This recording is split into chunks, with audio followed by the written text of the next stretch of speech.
Hi, Mimi here. Last week I recorded a video kicking around some ideas of ways to mount my Dropcam on my covered front door porch. I looked at a glass front thermometer, a little wrought iron flower pot, a wall sconce, and also a $10 light fixture. And also this $10 Cedar Birdhouse from Lowe's. This is what I came up with. The one I went with was the Birdhouse from Lowe's, and I altered it a little bit in order to accommodate the Dropcam. Here's the end result. I'm not crazy about the way it looks, but I figured since I recorded all this stuff, I might as well make a video and maybe it'll spark some ideas with someone else of a better way to do this. I used the original Dropcam mount as a template to widen the circular opening to the birdhouse. I decided that rather than cut a new hole, I would just kind of remount the existing hole with an 18-volt drill.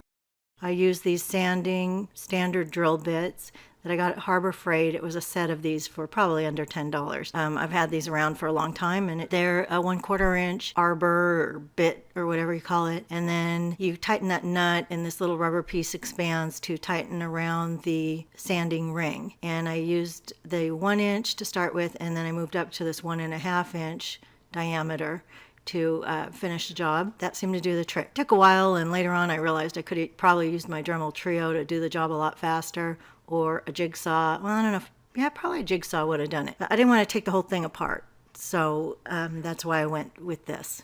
So that sanding bit is called a drum sanding bit. That one fits regular drill. You can get them at Harbor Freight for $7.99 is where I got mine. But I noticed you can also get them on Amazon for a whole pretty nicely boxed set of them for $12.99 with free shipping if you have Amazon Prime. So I'll put a link on my website, heymimi.com, or in the description of wherever I post this video.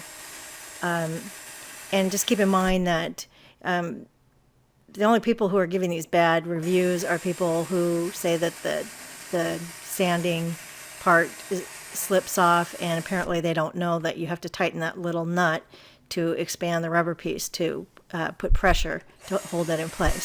So keep that in mind when you read the reviews. I'll put a link down below for that. So here I am just going ahead and sanding, and checking to see when it's big enough. That's the 1 inch. That's the 1 inch bit. And then here's the 1.5 inch sanding drum. And you just put it in. This is just an inexpensive Black & Decker cordless drill. But you could also get them, or I don't know if this would fit on a drill press if you weren't doing it all in one piece. Anyway, so then I just go at it, and for some reason I decided to just keep turning it, sand a little bit, turn it, sand a little bit.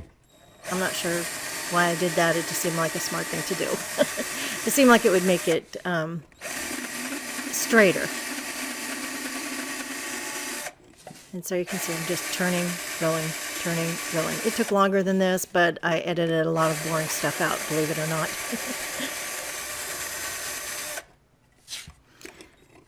And once I got it to the diameter that I felt would accommodate the Dropcam, I decided to take a black Sharpie. This is a black Sharpie paint, brush pen, but it's the same thing. Just take a black Sharpie and black that out. I let it dry a little bit. It's an alcohol-based ink, so it dries quickly. And then I just did another little. I'm not sure if I did a second coat here or if I just showed more closely. Okay, it's not beautiful, but no one can see it anyway. So there you go. I will probably tack these down.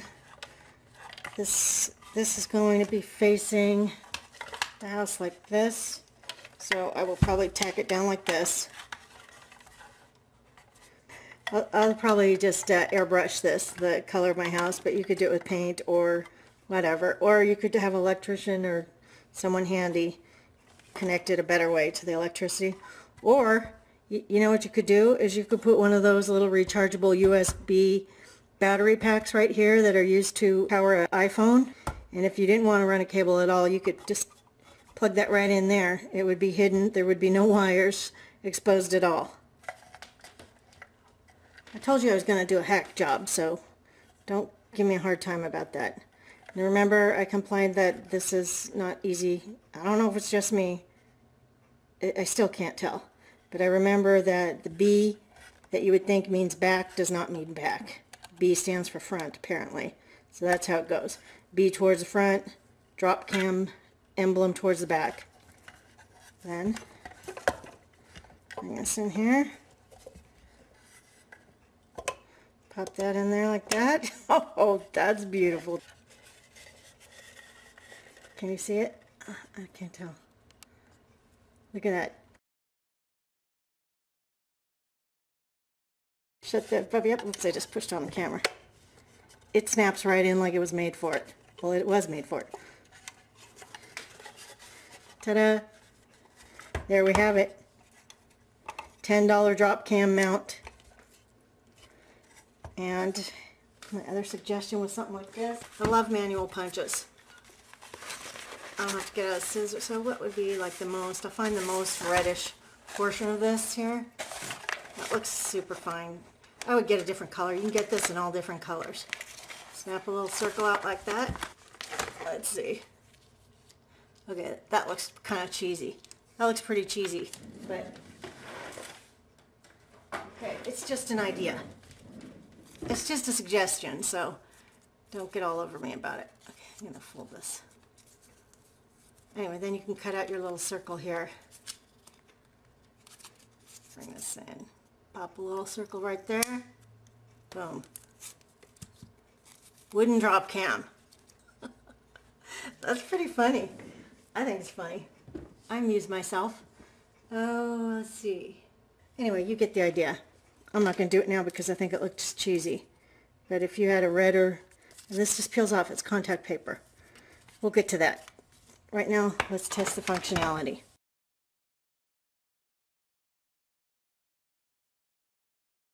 Okay, so since I'm not happy with the way the wire looks against the house, I'm going to try drilling a hole here so that it comes out closer to the siding. And I might drill one here. I would rather it come out down here so that the cord, the connection to the drop cam, the USB connection, doesn't get tugged sideways. So I'd rather it come out here. I don't want to mess with these screws. I think I'm going to drill a hole. I'm going to drill it here towards the back. It's got to be kind of longish, like this way, closest to the white siding. I may put one here. It wouldn't hurt to have both because it's just another opening for the sound to get through. But that's not really where I want the sound to come from. I'm going to try using my Dremel Trio just because I can cut the shape I want.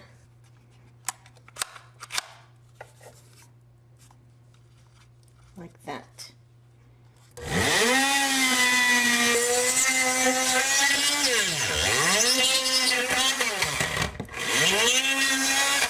I told you I was going to hack the thing. I had every intention of doing exactly what I'm doing. It was $10. I'll hack it all I want. I knew I got this thing for a reason. Okay, now we're talking. So, okay. I do love my Dremel. Okay, so I'm going to bring it out through here, and I'm going to bring it back through here. Right.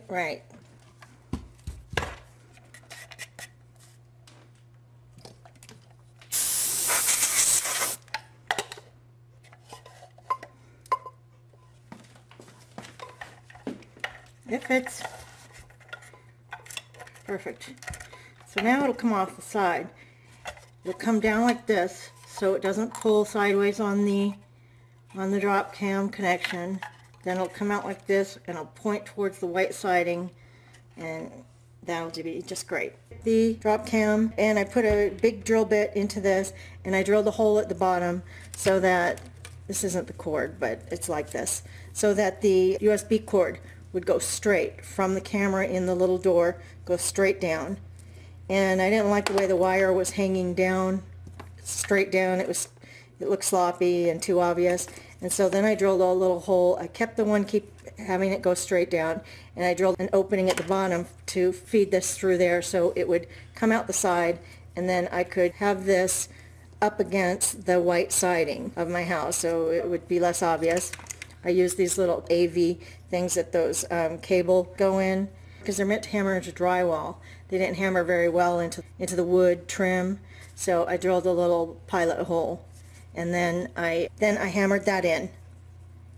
And that way you can put it on this and you don't have to worry about the nail accidentally going through the USB cord. So I put 2 of those to keep it nice and tight against the wood trim. I used my Dremel Trio to do a plunge cut into the side so I could make that opening big enough for the USB cord, not this end, the mini USB cord to fit through. Once I used this, I realized I could have used this to make the circle in the first place. I didn't forget I had it, but I just didn't think to use this. But it probably would have made it a quicker job. You could do these with a rasp or sandpaper or a drill, like a paddle drill bit that has like a paddle on the end that would make a nice big hole. Or they also have like those little cup things, I don't know what they're called, but it's a drill bit and it has like a little cup on the end that has teeth all the way around the edge of the cup. I don't know what it's called, but that would work too. So, and then if you don't have these, you could use something like this to nail that against the trim. But I was worried that that would be too tight. It was a pretty tight fit. So otherwise, if I didn't use these, I would have used these and then just gone back and after it's hammered in and just used my Sharpie white paint pen to paint over the black so that it wouldn't stand out against the white trim. So, you know, you still can see a wire there. If I wanted, I could take some of the house paint and paint that little few inches of wire. And I will add a picture here of what it looks like on the exterior.